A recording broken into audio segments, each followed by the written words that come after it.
Hello friends, स्वागत है आपका हमारे चैनल लर्न आरपीएससी पर। करंट अफेयर्स की इस श्रृंखला में आज अपन 29 अप्रैल का जो करंट अफेयर्स है उसे देखेंगे। साथ ही साथ देखेंगे कुछ विगत एग्जाम में पूछे गए राजस्थान जीके के प्रश्नों को। तो चलिए स्टार्ट करते हैं वीडियो को। पहला क्वेश्चन है दोस्तों, इन दिनों राजस्थान में चर्चित कितने प्रतिशत आरक्षण हेतु सैनी, माली आदि समुदाय के लोगों द्वारा आंदोलन किया जा रहा है? तो दोस्तों अभी हाल ही में सैनी व माली समुदाय जो हैं, जो ओबीसी कैटेगरी से संबंधित हैं, इन समुदाय के लोगों के द्वारा 12% आरक्षण, ओबीसी कैटेगरी से अलग 12% आरक्षण की मांग को लेकर आंदोलन किया जा रहा है सैनी व माली समुदाय के लोगों के द्वारा। तो ऑप्शन क्या हो जाएगा राइट? 12% आरक्षण हेतु आंदोलन किया जा रहा है सैनी व माली समाज के द्वारा। नेक्स्ट है, किन दो ग्राम पंचायतों को हाल ही में नगर पालिका का दर्जा दिया गया है? ऑप्शन दे रखे हैं रामदेवरा व आहोर, बायतू व सिवाना, आहोर व बागरा और रामदेवरा व बागोर। तो दोस्तों अभी हाल ही में नगर पालिका का जो दर्जा दिया गया है वो दिया गया है रामदेवरा व आहोर को। तो ये आप याद रखिएगा, सही आंसर होगा रामदेवरा व आहोर। नेक्स्ट आगे चलते हैं। हाल ही में जयपुर विकास प्राधिकरण में किसे सलाहकार के रूप में नियुक्त किया गया है? तो दोस्तों जयपुर विकास प्राधिकरण जो है इसमें सलाहकार के रूप में नियुक्त किया गया है निर्मल गोयल को। तो आप याद रखिएगा, जयपुर विकास प्राधिकरण में निर्मल गोयल को सलाहकार के रूप में नियुक्त किया गया है। नेक्स्ट, 30 अप्रैल को नई दिल्ली में आयोजित होने वाले मन की बात कार्यक्रम में राजस्थान का प्रतिनिधित्व किसके द्वारा किया जाएगा? ऑप्शन दे रखे हैं सेठा सिंह रावत, अंशुमान तिवारी, रामकिशोर सैनी या प्रतिम चौधरी। तो दोस्तों मन की बात कार्यक्रम जो प्रधानमंत्री द्वारा प्रत्येक महीने के अंतिम रविवार को किया जाता है, इस मन की बात कार्यक्रम का 100वां एपिसोड प्रसारित किया जाएगा 30 अप्रैल को। तो इस मन की बात कार्यक्रम में राजस्थान का प्रतिनिधित्व किसके द्वारा किया जाएगा? तो दोस्तों वो किया जाएगा सेठा सिंह रावत के द्वारा। तो आप याद रखिएगा, तो मन की बात कार्यक्रम जो है 30 अप्रैल को, इसमें राजस्थान का प्रतिनिधित्व किया जाएगा सेठा सिंह रावत के द्वारा। तो ये इसका राइट आंसर हो जाएगा। नेक्स्ट है, प्रधानमंत्री ने 28 अप्रैल को नई दिल्ली से देश के डिजिटल एफएम ट्रांसमीटर केंद्र का वर्चुअल उद्घाटन किया। इसमें राजस्थान का कौन सा जिला शामिल है? तो दोस्तों 28 अप्रैल को पीएम मोदी ने एफएम ट्रांसमीटर केंद्र का वर्चुअल उद्घाटन किया था। तो इसमें राजस्थान का कौन सा जिला शामिल है? तो डूंगरपुर जिला जो है ये शामिल है, जहाँ पे उन्होंने एफएम ट्रांसमीटर केंद्र का उद्घाटन किया है। तो याद रखिएगा कौन सा जिला है? डूंगरपुर जिला। नेक्स्ट आगे चलते हैं। तो दोस्तों विश्व का सबसे बड़ा इंडियन डॉक्टर्स का सिंगिंग इवेंट्स जो है राजस्थान में कहाँ आयोजित होना संभावित है? तो विश्व का सबसे बड़ा इंडियन डॉक्टर्स का सिंगिंग इवेंट्स जो है वो जयपुर में आयोजित होना संभावित है। तो ये याद रखिएगा। नेक्स्ट, पिछले एक साल में कितने नगर परिषद व पालिका बनाने का रिकॉर्ड प्रदेश के नाम है? तो दोस्तों पिछले एक साल में 39 नगर पालिका और नगर परिषद बनाने का रिकॉर्ड प्रदेश के नाम है। तो ये याद रखिएगा 39। नेक्स्ट, देश की नॉन मेडिकल व नॉन टेक्निकल ब्रांच की पहली महिला कमांडिंग ऑफिसर कौन है? तो देश की नॉन मेडिकल व नॉन टेक्निकल ब्रांच की पहली महिला कमांडिंग ऑफिसर जो है वो है निशा कुल्हरी, और ये झुंझुनू, राजस्थान के झुंझुनू से बिलोंग करती है। तो ये याद रखिएगा, नॉन मेडिकल व नॉन टेक्निकल ब्रांच की पहली महिला कमांडिंग ऑफिसर कौन है? तो वो है निशा कुल्हरी, और ये राजस्थान के झुंझुनू जिले से संबंध रखती है। तो ये याद रखिएगा। नेक्स्ट है, हाल ही में एशियन गेम्स में क्वालिफाई करने वाले राजस्थान के युवा तैराक आर्यन नेहरा का संबंध किस जिले से हैं? तो दोस्तों एशियन गेम्स में क्वालिफाई करने वाले राजस्थान के युवा तैराक आर्यन नेहरा जो हैं इनका संबंध सीकर से हैं। तो ये याद रखिएगा, सीकर, आर्यन नेहरा सीकर। नेक्स्ट है, 13 मई 2023 को राष्ट्रीय लोक अदालत का आयोजन किया जाएगा। तो इसका आयोजन, राष्ट्रीय लोक अदालत का आयोजन 13 मई 2023 को कहाँ किया जाएगा?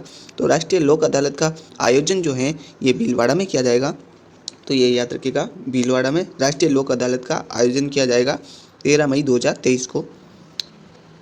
नेक्स्ट है, कोटा कृषि विश्वविद्यालय के वैज्ञानिकों ने अरहर की नई कौन सी किस्म तैयार की है? तो कोटा कृषि विश्वविद्यालय के वैज्ञानिकों ने अरहर की जो नई किस्म तैयार की है उसका नाम है AL882, ये किस्म का नाम है। नेक्स्ट है, पायलट प्रोजेक्ट के तहत देश के 100 जिलों में क्लीन फूड स्ट्रीट बनाई जाएगी। इस प्रोजेक्ट में राजस्थान के कितने जिलों को शामिल किया गया है? तो दोस्तों जो 100 जिले लिए गए हैं क्लीन फूड स्ट्रीट में पायलट प्रोजेक्ट के तहत, इसमें राजस्थान के 4 जिले शामिल होंगे। तो ये याद रखिएगा, राजस्थान के कितने जिले शामिल है? तो 4। नेक्स्ट है, दुनिया का सबसे लंबा व भारी शाही टुकड़ा राजस्थान के किस जिले में बनाया जाएगा? तो दोस्तों दुनिया का सबसे लंबा व भारी शाही टुकड़ा जो है ये राजस्थान के जयपुर जिले में बनाया जाएगा। तो ये याद रखिएगा, कहाँ पे बनाया जाएगा? जयपुर में। तो दोस्तों ये कुछ करंट अफेयर्स से रिलेटेड क्वेश्चन थे। अब हम राजस्थान जीके के विगत एग्जाम में पूछे गए प्रश्नों को देखते हैं। तो पहला क्वेश्चन है दोस्तों, अणबेवाणी किस संप्रदाय से संबंधित ग्रंथ हैं? ऑप्शन दे रखे हैं, निम्बार्क संप्रदाय, निष्कलंक संप्रदाय, रामस्नेही संप्रदाय, चरणदासी संप्रदाय। तो दोस्तों जो अणबेवाणी जो है ये क्वेश्चन पूछा गया था पीटीआई एग्जाम में, पूछा गया है पीटीआई एग्जाम में 2022 वाले में। तो अणबेवाणी जो है ये दोस्तों रामस्नेही संप्रदाय से संबंधित ग्रंथ है। जो रामस्नेही संप्रदाय जो है उससे संबंधित ग्रंथ है। और रामस्नेही संप्रदाय जो है इसकी प्रमुख पीठ कहाँ स्थित है? तो इसकी प्रमुख पीठ स्थित है शाहपुरा भीलवाड़ा में, शाहपुरा भीलवाड़ा में स्थित है। और इनके प्रवर्तक जो हैं वो है रामचरण जी। कौन है पर इसके प्रवर्तक? रामचरण जी। और प्रमुख पीठ कहाँ है? शाहपुरा भीलवाड़ा में। इस संप्रदाय का जो प्रसिद्ध मेला है वो फूलडोल महोत्सव रहता है शाहपुरा भीलवाड़ा में, फूलडोल महोत्सव। और दोस्तों ये जो रामस्नेही संप्रदाय है इसकी 4 शाखा प्रचलित है। 4 शाखा में एक शाखा हो गई, 4 शाखा में एक शाखा हो गई रेण शाखा जो मेरठा में है, जिसके प्रवर्तक हैं दरियाव जी। दूसरी शाखा हो गई शाहपुरा शाखा, जिसके प्रवर्तक हैं रामचरण जी। तीसरी शाखा है सिंहतल शाखा बीकानेर, और ये सिंहतल शाखा जो है बीकानेर के, इसके प्रवर्तक हो गए हरिराम दास जी। और जो चौथी शाखा है जिससे हम खेड़ापा शाखा कहते हैं, जो जोधपुर में स्थित है, तो खेड़ापा शाखा जोधपुर जो है इसके प्रवर्तक है रामदास जी। कौन है? रामदास जी। तो ये रामस्नेही संप्रदाय से संबंधित है। तो 4 इसकी शाखा हैं जो मैंने आपको बता दी। और दोस्तों इम्पोर्टेंट आप ये भी याद रखिएगा, रामस्नेही संप्रदाय जो है इसमें व्रत व उपवास का कोई महत्व नहीं है। तो क्वेश्चन ये भी बन जाता है यहाँ से इम्पोर्टेंट कि कौन से संप्रदाय में व्रत व उपवास का कोई महत्व नहीं है? तो आप याद रखिएगा रामस्नेही संप्रदाय जो है इसमें व्रत और उपवास का कोई महत्व नहीं है। नेक्स्ट आगे चलते हैं। किस लोक देवता की मृत्यु लाछा गुजरी की गायों को छुड़ाते समय हुई? तो दोस्तों गायों को छुड़ाते हुए जिन लोक देवता की मृत्यु हुई थी इनमें एक नाम आता है तेजा जी का, एक नाम आता है पाबू जी का, एक नाम आता है गोगा जी का।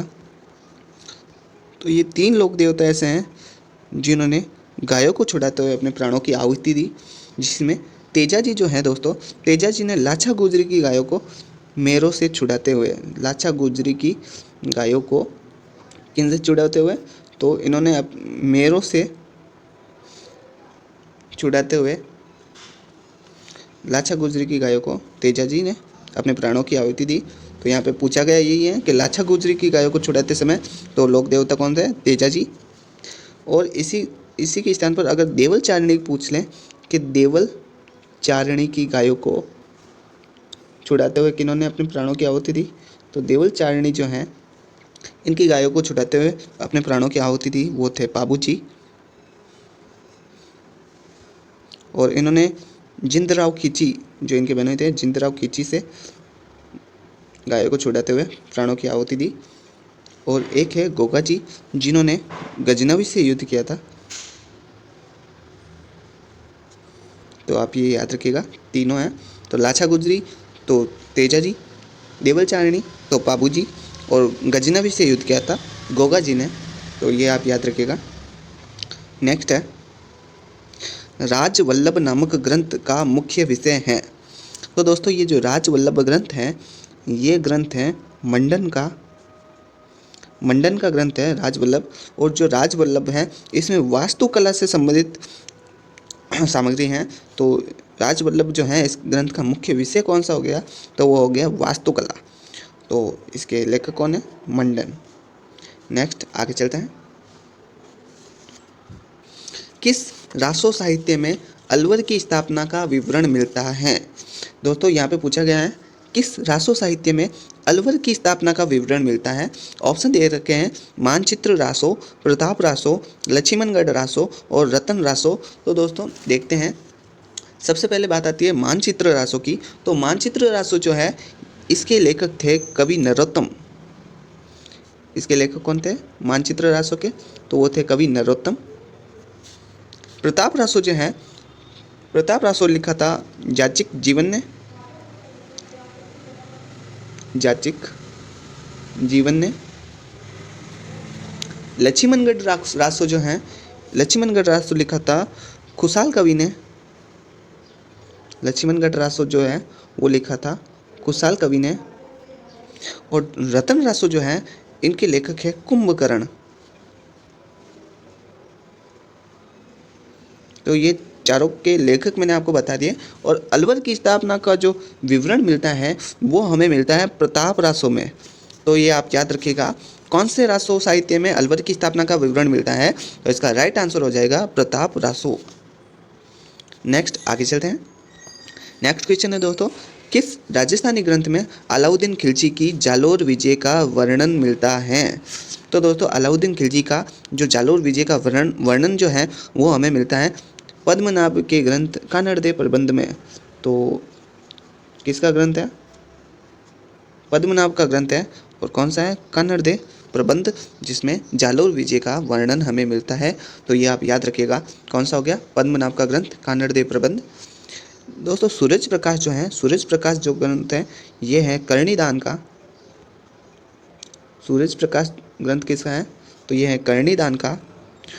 खुमान रासो जो है, ये खुमान रासो मैंने कल भी बता दिया था, खुमान रासो है दलपत विजय का। खुमान रासो दलपत विजय।